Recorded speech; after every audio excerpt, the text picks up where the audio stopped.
So yun na nga mga kababayan, ako, may malaki palang problema yung ilan natin mga kababayan doon sa Hong Kong na mga DDS. Kasi kung matatandaan ninyo yung pinapaikot nilang pirma-pirma yung Thai kami naman, di ba, yung pipirma ka. Meron daw doon nagpaikot, kumuha ng mga pirma.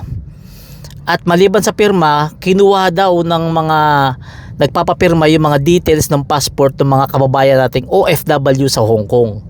Siyempre may mga pumipirma-pirma, may kumpul-kumpulan. Ngayon nilapitan sila ng pulis sa Hong Kong at tinanong bakit kinukuha yung mga details ng passport. At nung hindi makapagpaliwanag, ayun, isinama sa parang inaresto o isinama sa presinto yung mga pumipirma at nagpipirma doon sa Thai kami naman para kay Tatay Digong nila.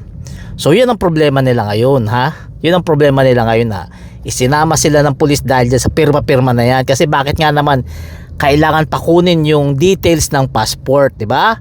So yan ang problema talaga ngayon. Ngayon may ganyan, kanino na naman sila lalapit? Di ba? Kanino sila lalapit?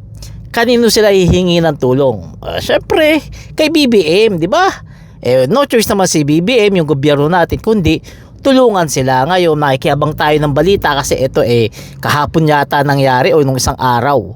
Ito ay i-message lang naman sa atin ng isang kaibigan nating OFW dun sa Hong Kong, followers natin.